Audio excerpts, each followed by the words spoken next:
Hey everybody on Facebook, welcome to CNET's Open Tab. We're wrapping up the week with a couple drinks and just going to bring you in to talk about the big tech news of the week. I'm here with Dan Ackerman, fresh from Los Angeles from E3, and Joan Solsman, our digital entertainment reporter.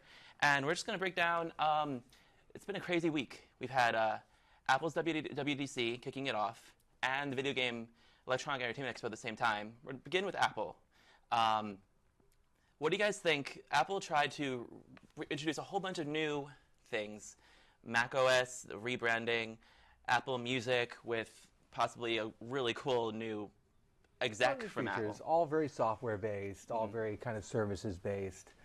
It happened, of course, the WWDC keynote, which is always the big thing, where they come out and give the whole big speech, was the same day and literally the same time as the Microsoft kind of keynote / press conference at E3, which is always a big deal. So literally, I don't know if they counter-programmed against each other or what, but you could only watch one of them or attend one of them in real time. Did you attend the Microsoft one? Of course, I've been going so to you that didn't for even a get long to time. Did you watch it? No, I didn't get a chance to. I had to catch up on it's 2 everything hours later. long. Seriously. But they're very different in tone. The WWDC keynote, I've been to that before. It's fairly sedate. They come out, they give you some facts and figures. They trot people out one by one to sort of, walk through this, walk through that. Whereas the Microsoft thing, it's like there's fans, they import their cheering, there's bright lights and pounding music and Do demos. they have cheer ringers at E3? What's a cheer ringer? And I'll tell you. Well, it sounds like you said import Yes. people to cheer. Yes. They have ringers in there. All the big press conferences now import fans. They say we're going to have Especially X for the number of front seats rows. for fans, and you can apply to get a ticket or something, and they're super excited to be there. Yeah. And it kind of takes away from the newsiness of it, if you ask me, Yeah. but it makes it like an event. Yeah. Yeah. You hear screams when you watch the live streams at Exactly. from E3. You hear a lot of screaming. So they try to They're get not into all a PR people. concert.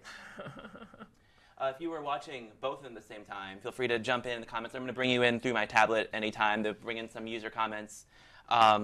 So I was really most taken back by during WWDC about, because I mentioned Apple Music, their attempt to rebrand, because I'm not really into their service personally. Yeah. And they really tried to brought out, if I have her name correctly, Bozuma? Boz? I'm not going to try to pronounce it because I'll mess it up. But she was a star. I mean, she was righteous. She had so much attitude and a good kind of attitude. I loved her idea of wanting to use the service as a morning strut into her office, because it made me think, okay, there's a lifestyle angle for once. Yeah. And I kind of think they were before kind of this is your music and where you're going to get it, and you're going to use old iTunes still to clunk through it. Well, it's differentiation, right? So how do they differentiate themselves from the 10 other music services that kind of do the same thing? That's the problem, is they all basically do, at core, the same thing for the same price. So what does Apple Music do better? That's a really good question. I mean, people would say Beats One. That's a really unique thing. So Beats One is the 24-hour worldwide live radio service. They've gotten some really stellar DJs like Zane Lowe to sign on. He's sort of the guy that's spearheading it. He's the big star. And when I listen to Beats One, I usually enjoy it. There's a little element to it of traditional radio complaint where you sometimes hear some of the same major label releases more often than you like. Like recently, there's a Calvin Harris song that's remixed with Rihanna. I've been listening to Beats One a few times in the last few days, and it seems like I've heard that one keeps coming up? That one keeps coming up. Okay. But it's radio. The good thing about it is they also pepper in some really cool tracks that I haven't heard, and so that's a neat discovery element to It becomes a discovery platform. And that's how all these services are trying to distinguish themselves. Now, can you still get that outside of Apple Music subscription? Yeah, Okay. but in different ways. Like on Spotify, they have Discover Weekly, which has become... I mean, the Beats One radio, though. What do you mean? Still, I think you can Oh, get you mean that in without Apple Music outside of Beats One? Can't you just stream that through iTunes? So you don't need to be a Yeah, subscriber. if you knew that particular... Is that what you're saying? Like, if you knew that particular song and you wanted to hear No, it? I think you can just get the Beats One stream without being a subscriber. That's right. Yeah, Yeah. you don't have to pay for that. And that's I'm the not an best Apple part. Music subscriber, Yeah, so I that's what I listen mean. to it without having to pay. Sure. So if we're talking about Apple Music in terms of the product, Yeah. I really like Beats One, or I think it's really interesting and a good differentiator, but it's not part The of nice thing, the it's free, though. service. Yeah. It's not part of the subscription. Yeah, it was launched at the same time, but it gave the 24/7 radio thing. I liked listening to somehow they pulled some shows here and there with it. I'm wondering about its future, but let's see. What did you guys think about Siri being added to macOS and the integrations into other services that attempt to go at it. That's your world. Yeah, I mean, everyone's working kind of the personal digital assistant angle. And Siri was one of the first ones, but it's also one of the first ones we made fun of. I remember when it launched, Scott and I did like a funny video. I wish I could find it. It's probably on YouTube somewhere, where he's walking down the street talking into the phone. Siri, call my mother for her. Siri, hello, you know. And it's still sort of the same way today, but now you have Cortana and Alexa and whatever the Google one is called, Okay, and they're Google. getting they're so personality free. It needs a cool name, right? Right. Googie. Hey Googie. Is that like Clippy, Mr. That's right. You need they need that should have been the Microsoft version, not Cortana. Cortana? Nobody wants that. I think everyone would gravitate much more towards Clippy. Yeah, If it was yeah. if you said like, "Hey Clippy." But what could Siri pop up. does on Mac OS, I think, based on what I've seen, is it lets you integrate those results that work it does for you into regular desktop tasks. Whether it's composing an email or looking something up online or making a document, you can just ask Siri to get something and then just drag it over. Whereas on your phone, it's a very transactional sort of thing. Which way is the F train, you know? Do you think you guys would actually talk to your computer, though? Because I know I wouldn't do it in our office or in any real office, Yeah. honestly. I wouldn't It's do the it in out an loud office. part that's trouble, right? Yeah, especially in an office environment. Oh, yeah. When you're at home, I don't know. I mean, I talk to Alexa I and do ask too. her to do stuff all the time at home. I don't know. Yeah, if it took a step back and was more like that, then maybe that would be a little more of it's added to my life to talk about it. Because the example they gave was like, look for the files that I tagged with this as saved between 2014 and 2016, and I would never say that. See, I like that, though, instead of trying to figure out how to search for that through Spotlight. If I was looking for all the files that said, you know, that were named after a particular product or something that I was trying to find, and maybe just ones from the most recent version, so from 2016 rather than 2015, I could totally see that working for me. And the clinch to that is the language conversational element has to really work. Like you have to be able to say to her, Siri, you know, I was working on a project that was 3 months ago. Can you find the documents 3 months ago that had something to do with, if you can say it like that, right. then it if makes it can sense. search it like for keywords or scan the contents Yeah. and stuff. I don't know if we're there yet, Yeah, that's but the it's question. a step. Yeah. You know, we're taking a step towards that. Shelly in our comments says that she loves all the flying emoticons, which may be referring to Facebook, but also there's the Messages app. Right. And their redesign, they have the bubble effects where they send a message and they blow up or it gets tiny. Right, the I'm- confetti and the Yeah. invisible ink. I'm personally afraid of invisible ink. I know I'm Why going to are get you horrible afraid? photos. Why are you afraid of it? Because I have friends who already send me horrible photos, and now they're going to be blurred, and I have to uncover them. Oh, But, okay. did those things resonate with you guys? It is sort of borrowing a lot from Facebook, Snapchat. I'm Snapchat, literally yeah. too old to understand emojis besides the winking smile face. That's the only one I get. And I'm literally too old to understand any others. I also don't understand how to send someone an animated GIF. If somebody can show me that, I would really appreciate it. We'll show you after. Thank you. Yeah, I've been using. I did install Google's Gboard onto my iPhone, and then it has a GIF search built in, and it lets you like tap to copy and then paste the GIF. That sounds awful. Yeah, it's better than what it used to be. It used to be go into like your browser, Well, see, save yeah, that's to your my camera reaction. roll, Is and the put up. opposite of yours. I'm like, that sounds amazing. That sounds amazing. I want that. Rohan asks if Siri is going to be available for developers. I guess they kind of already is with the developer preview that came out on Monday. Yes, but that's like of the whole OS, but they are, I think, opening up some of the new features in Mac OS, is what they're changing the name from OS 10 to people to be able to add to their own apps, like things like tabs and stuff, or things like Apple Pay. I'm not sure about Siri.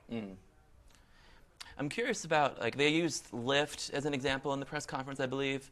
I really want to see how far it integrates. Like, I subscribe to Google Play Music because I use YouTube Red, but I somehow We wonder. found a subscriber. That's it. I'm one of the few, but I watch YouTube on the subway because there's no signal. But I very much wonder if they'll work together to let Siri do that, or if Google's going to be like, no, we want you to use the Google Right, app instead. right. That's what and be able to do happens. that. We fragment ourselves into these ever narrower channels. That's one thing that people like about Echo and Alexa is that it's so open. They've embraced all of these other companies and all these other technologies, like Philips Hue and all the other smart home stuff, and Spotify now. You know, Amazon has its own music service as part of Amazon Prime, but now if you want to use Spotify with it, that's great. And I think that's why that's been such a success, because it's so open. Apple Apple's MO traditionally has been they'll partner with stuff when they're not threatening. Lyft isn't threatening to Apple at all. But when it comes with something like Apple Amazon, cars come out. yeah, right. Until the Apple self-driving car, flying car, Apple flying car. Sure. Let's start that rumor right now. But then once a company, there's a little bit of competition. Like with Amazon, they compete on devices like Kindle versus iPad. They compete on Apple TV versus Amazon Fire TV. That's where Apple starts to shut the gates. And so that's where Apple, I think, is more aggressive in closing people out than other companies. But what happens when you try to watch Amazon Prime Video on your Chromecast? You have the same lockout. Oh, you can't. It's not supported. But you can. You can do it through a browser, but yeah, it's a workaround. you can do a workaround. I know, it's annoying. Yeah, it is annoying. So it should just be easy. Everybody's got their little iron gates slamming down left and right. Yeah.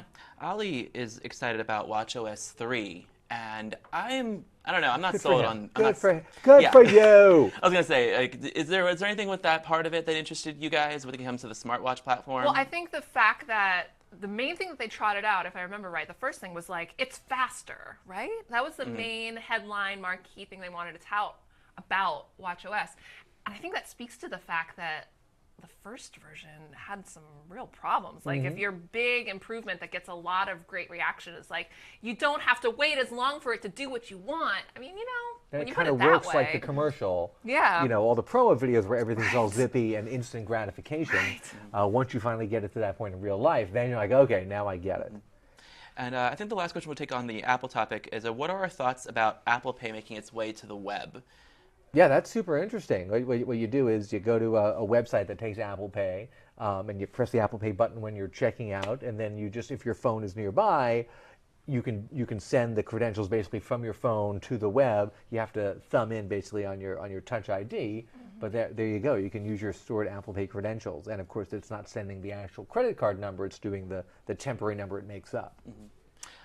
What do you think about it? Well, I think that's interesting about that is that the movement to mobile payment systems came at this time when people, it's something where you have to pay at a brick and mortar retailer at a time where people are moving towards paying on their phone itself. So it's interesting. That's really interesting that it's kind of converging, right? It's a way to bring it in. Yeah. They'd have to add a thumbprint sensor to an iMac or something, or a MacBook to get something comparable just without the phone. But the phone acts as a secondary security system because it's the most encrypted thing you have. Right. And it has to be within proximity of your Mac OS device.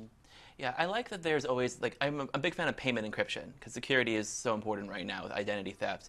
But at the same time, with that version, you have to, you log in on the Safari browser, it seems, and you take your phone and you thumbprint it in. It's a little disjointed, but it's... That's the future of ATMs. You go up to the ATM with your phone and the bank app, and you fingerprint your way in on your encrypted Apple phone or whatever, and that's how you access your ATM instead of this plastic card with the mag stripe on the back that's going to get copied when you have a corrupted ATM with one of those little readers, fake readers on the front. Yeah.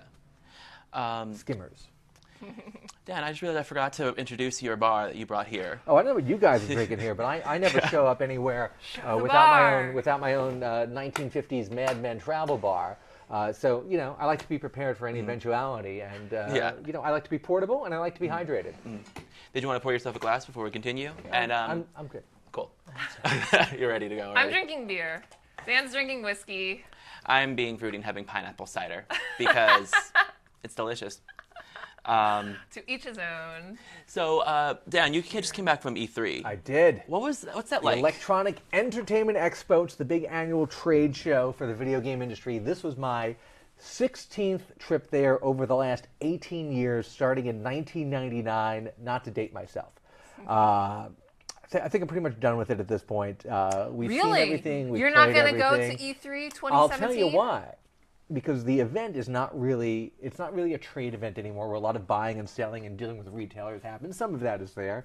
It's almost not even a media event anymore because all the press conferences like we were talking about are not intended for the press anymore. They are literally direct-to-consumer showcases, and they bring fans in to attend in person. They live stream everything on the web so you can just watch it from home. If you go to the show, a lot of the people wandering around, you're supposed to be connected to the industry in some way to get in. Everybody gets their friends in. There's 50,000 people wandering around. Not all of them have legit jobs in the interactive entertainment or media industries. Just take it to the next level. Open it up to the public. Make it a World's Fair of gaming once a year. Make it a Comic-Con of gaming, right? Make it a Comic-Con or a PAX or something like that. Because all the companies are now skipping the media middlemen, that's us, and going straight to consumers. And you know what? That's okay. They're more interested in interacting with what they call influencers than traditional press, whether it's people who are on YouTube or just on Instagram or something, and just are either influencers with a big I or even with a small I. They just have a small group of friends and they're connected and they know what's going on. Yeah, a lot of companies probably would rather get 1,000 kids tweeting in Los Angeles if they got them into the event there than go through Then one tweet from me. the rigmarole So to get true. us, So true. unfortunately. Fools. It's okay. Fools. I understand. It's okay. I remember used to seeing all the the pretty lights in coverage from 2000 through. Well, even now, there's still a big presence down there, but companies are not being shy at all. EA had an event outside. EA pulled out, and they had their own separate event that was open to the public. Activision, the other big company, didn't have a show floor presence at all, which is a big jarring change, actually. If you go to the show year after year, the three, Microsoft and Sony and Nintendo are still there, and a few of the other big guys, but two of the major publishers who don't make their own hardware were not on the show floor, and that's a huge change. That shows you that it's not about this one monolithic event anymore. Just like at CES every year we go, is this really necessary? Do we need to be here? I'm sure Samsung would rather have their own special Samsung World 2 or 3 day conference and just invite people to that in order to manage sort of the media story better. B-Rad is wondering, what did you think of the new Xbox? I guess both the Xbox One S news and the Scorpio news. I mean, the Slim, everyone does now they do Slims, at some point during the console life cycle. That whole concept of a life cycle is going away. Seems perfectly fine if you don't have an Xbox One already, although it's hard to imagine you're interested in one and you don't have one yet. And then they tease something else for next year that's, again, part of the family, but slightly upgraded for who knows what, maybe VR, maybe 4K gaming as opposed to just 4K video. It's sort of self-cannibalizing at a certain point because they're saying, buy this thing in the fall, but we're going to have something really cool next year. So I'm not really sure what the message there was. What's your favorite console, Joe? I don't have a I console. know. I am a baby. So that's the exchange. I completely understand. I spend many... When baby gets a little older, do you want her to play video games, or what are your thoughts on that? No, it's a terrible idea.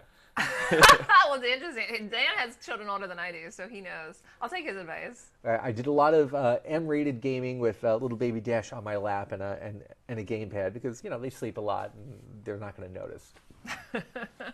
I watched a lot of Walking Dead while I was on maternity leave. See? And nursing my daughter. And what I had to get Bluetooth headphones so that she could listen. I could put on Mozart so she would hear Mozart. But I would hear bodies. Oh, I didn't think of that. I was just blasting the Call of Duty. I feel bad now. Ali was wondering if there was news on PlayStation 4.5. There wasn't, unfortunately. There wasn't. They've confirmed that there is some upgraded version they're working on, and the concept here is these become not modular, but it's not a new generation. Everything is cross-compatible, but maybe the newer ones support 4K, or they have some other new features like VR, although you're going to get VR on the PlayStation 4 now with the PlayStation VR, which seems pretty cool, and if you're interested in getting into VR and don't want to spend $1 million. And then, what are your? I think this will be our last comment for our chat. But what's their thoughts on the cross-platform gaming and how this could affect the consoles? It's an interesting idea, and what he's talking about is being able to play. Let's say I'm playing a game on the Xbox, and you're playing it on the PlayStation, and you're playing on a computer. Can't we all just get together and play? And generally speaking, the answer is no, we can't. Damn it! I know. And a couple of games have had that. Maybe there'll be some more. Microsoft is saying now if you get one of their new games on the Xbox, you also get the PC version and vice versa. That's kind of a cool idea. I dig that. But, I think most of the things people were interested in at E3 were sort of very forward-looking things like virtual reality with the Oculus and the Vive, and that's where the at least noteworthy experiences were. It's funny because they're all becoming more and more they're just computers now. Internally, even PlayStation and they Xbox always are have, just yes. using It definitely computer was hardware. Yes, without a doubt. And that's why you have the ability to sort of upgrade them but keep the base functionality the same. They're not standalone products that exist on an island. They've got AMD graphics cards in them. Yeah.